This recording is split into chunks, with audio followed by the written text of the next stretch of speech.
Marcel Cachin parle de la préparation du congrès de Tours et du congrès lui-même qui eut lieu en décembre 1920.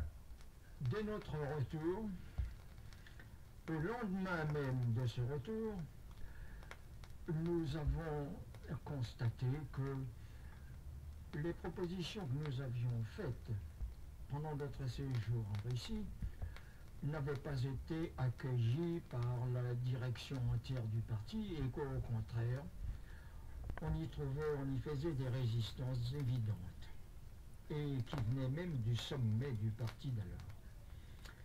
Et nous prîmes immédiatement la décision d'en appeler au peuple de France tout entier et de préparer le congrès nouveau pendant lequel nous ferions le résumé de notre séjour en Russie et nous dirions les raisons pour lesquelles nous demandions de nous solidariser avec la révolution soviétique. Nous résolûmes d'en appeler encore une fois au peuple de France tout entier. Dès le lendemain de notre arrivée, encore une fois, nous demandons à la commission administrative permanente d'alors de nous préparer un grand meeting à Paris dans la plus grande salle possible. Quelques jours après, ceci se passait le 10 août, et le 13 août 1920, nous réunîmes au Cirque de Paris, qui était à ce moment-là la plus grande salle de la ville. Nous fîmes une réunion avec au programme ce que nous avons vu en Russie et les raisons de notre adhésion à la révolution soviétique. Le Cirque de Paris, à 6 heures du soir, ce jour-là, du 13 août, était archi-comble. Et quand nous arrivâmes pour entrer au meeting, il y avait plus de 20 000 personnes dehors. Nous eûmes 1000 peines à rentrer. Je n'ai jamais assisté à un spectacle de cet ordre-là. Tous les vieux Parisiens, les anciens communards, tous ceux qui avaient vécu le temps de la naissance du parti, tout le monde était là.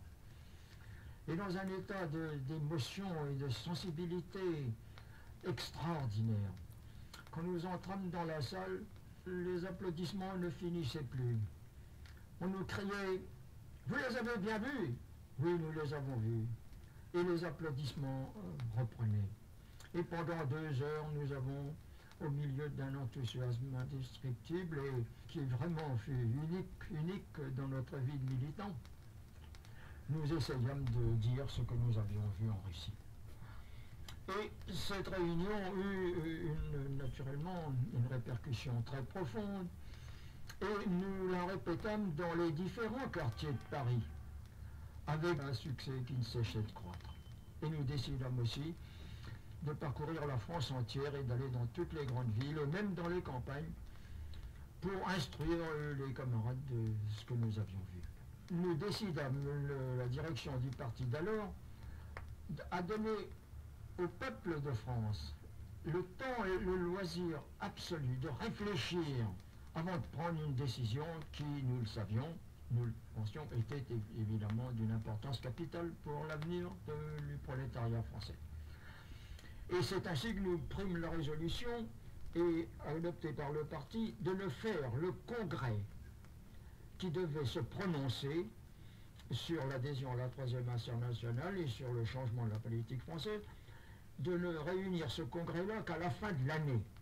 Et Tours se présenta dans ces conditions-là le 24 ou le 25 décembre. Nous avions consulté toutes les fédérations françaises, les 90 fédérations françaises.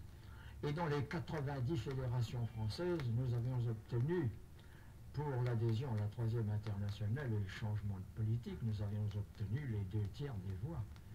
Ainsi, dans la fédération de la Seine, qui avait été consultée à plusieurs reprises, au moment du vote, nous trouvâmes 17 000 voix et les opposants à l'adhésion 2000. Et alors nous nous présentons au congrès. Et nous décidâmes de faire parler tous les camarades, les représentants des fédérations, brièvement, longuement, à leur guéret. Et ce fut en effet un défilé vraiment impressionnant. Et alors, qu'est-ce qu'on nous opposa? Voilà ce qui... Quand nous eûmes dit, voilà les raisons pour lesquelles nous demandons l'adhésion, voici, en gros, n'est-ce pas, j'entre pas dans le détail, mais voici par exemple Blum. Il nous dit, vous savez, vous nous demandez un changement radical et décisif dans la politique française. Et vous vous appuyez pour nous demander une transformation aussi complète de notre politique, de nous appuyer sur un mouvement, sur le mouvement russe. Eh bien, dit-il, vous savez, le mouvement russe, c'est un mouvement de foule instinctive. La Russie est un pays très arriéré. Et l'intellectualité russe soviétique est très faible. Il y a évidemment une très grande misère dans ce pays. Mais vous comprenez tout de même qu'un pays évolué comme le nôtre ne peut pas suivre l'évolution d'un pays aussi rétrograde, aussi arriéré. Et puis, nous n'avons pas de confiance dans leurs chefs. Et les foules qui les ont suivis, ce sont des foules qui, encore une fois, obéissent exclusivement à leur instinct. Et elles peuvent se détacher demain des chefs qu'elles suivent aujourd'hui. Ce serait la même chose ici, vous savez. Alors, nous ne pouvons pas vous suivre. Nous restons fidèles à notre tradition. Il y avait 300 délégués. L'immense majorité était avec nous, il faut le dire, n'est-ce pas? L'immense majorité était avec nous et nous appuyait très chaleureusement. À l'un de ses interlocuteurs, un des orateurs de la droite, qui recommandait aussi une extrême prudence, il sortit tout d'un coup de la base même du Congrès un jeune délégué qui lui dit ah oui, cher ami, toi, n'est-ce pas, si tu avais vécu le 13 juillet de 89, tu aurais demandé au peuple de Paris de ne pas aller prendre la Bastille. Et naturellement, le Congrès approuvait d'une manière très significative l'ensemble de ces notions apportées par la base elle-même. Bon. Bref, le Congrès se termine, comme vous savez.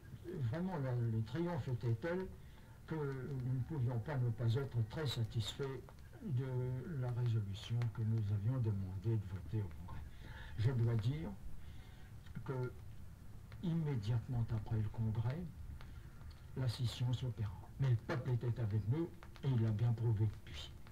Nous avons encore à ces hommes qui nous ont quittés, ou à leurs successeurs, nous leur offrons l'unité. Et nous disons que s'ils revenaient à l'unité réalisée en France en 1905 par Jaurès et Gued, s'ils revenaient à l'unité ouvrière, l'unité socialiste française, à l'heure actuelle, les idées socialistes et communistes seraient les maîtresses de la France. Marcel Cachin dit en conclusion sa confiance inébranlable dans le socialisme. À l'heure actuelle, partout, en Asie, en Afrique, en Amérique du Sud, tous les peuples les plus écrasés, les plus affamés, ceux qui ont été considérés comme les plus arriérés, sont à l'heure actuelle attirés invinciblement par l'exemple des deux grandes démocraties de la Russie et de la Chine. C'est là évidemment que va l'univers de demain. Personne ne peut plus, s'il a encore une certaine faculté d'observation aiguë de l'évolution du monde présent, personne ne peut plus nier que l'avenir est là et que demain, l'ensemble du monde entier, de tous les peuples, de tout l'univers, même ceux qui, encore une fois, furent les plus écrasés, c'est vers ce chemin-là qu'ils se dirigent désormais, et ce sera la gloire éternelle de l'Union soviétique d'avoir ouvert ce chemin nouveau au monde libéré.